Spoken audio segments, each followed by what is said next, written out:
It's Monday. It's the 26th. We're getting ever so closer to Halloween. Welcome back to another spooky episode of Haunted Indiana, Ghosts and Strange Phenomena of the Hoosier State, written by James A. Willis. And tonight's ghastly tale is Blood on the Road.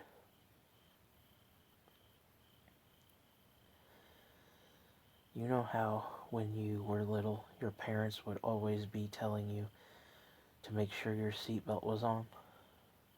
And that no matter how many times they told you, you kept trying to wriggle out of? Well, perhaps if you had heard this story about a little country road near Dunkirk, you would have made a point to stay buckled in at all times. As the story goes, a man and his young son once lived in a small farm along County Road 700, a small gravel road outside Dunkirk, near the border of Jay and Delaware counties. Back in those days, people didn't make a big deal about riding in the back of an open trucks, and the farmer's son loved to do just that, especially at the end of a long, hard day working in the fields. Only problem was the son also liked jumping out of the bed of the truck whenever it came to a stop or even slowed down. The farmer kept warning the son that if he didn't stop, he could get hurt or even killed. Still, the boy kept leaping from the back of the truck until the farmer felt the need to do something harsh. He fashioned a seatbelt of sorts out of a long length of chain and bolted one end of it to the bed of the truck.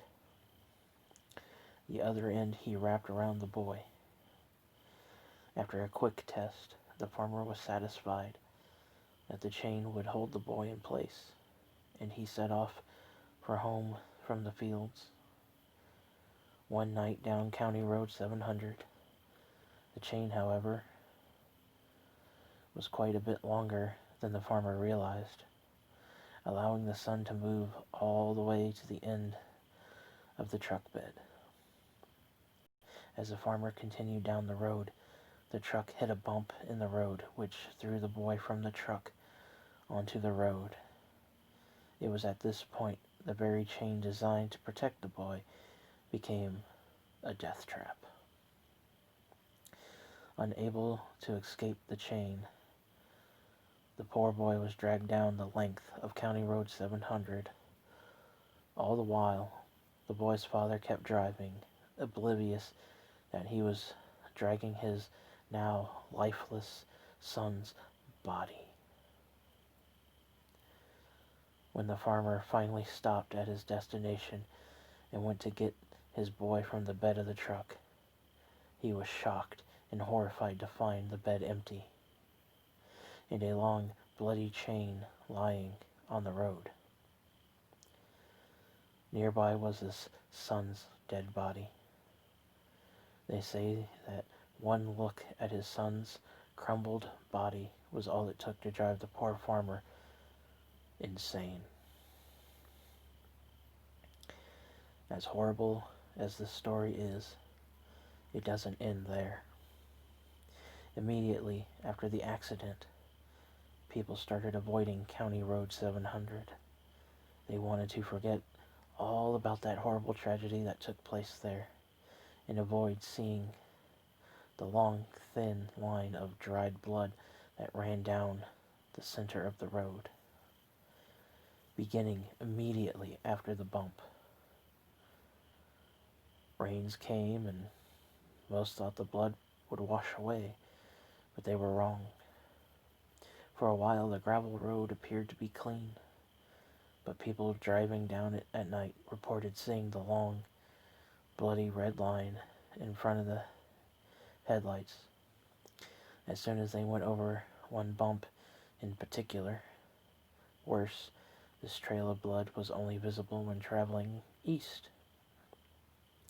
as if one was retracing the path of the young boy on that fateful night when he fell from his father's truck.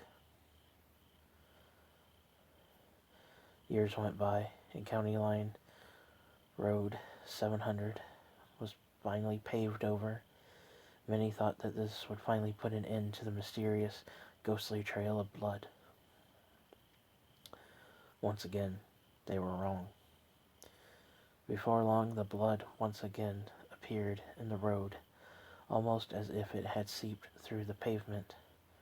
To this day, despite all attempts to eradicate the stains, they still appear. It's almost as if the young boy's ghost is warning everyone who goes down to County Road 700 to be careful, lest they end up like him. Well, if that isn't a strong case for wearing your seatbelt, I don't know what is. But what did you think? Let me know. If you have any other questions or comments or concerns, please feel free to leave them in the comment section down below. And I will get back to you as soon as possible. If you would like to come find me on social media, my links are in the description. And sadly, I must go. Give this video a thumbs up if you liked it. Please share it if you would like. Sharing is caring. And I love you all.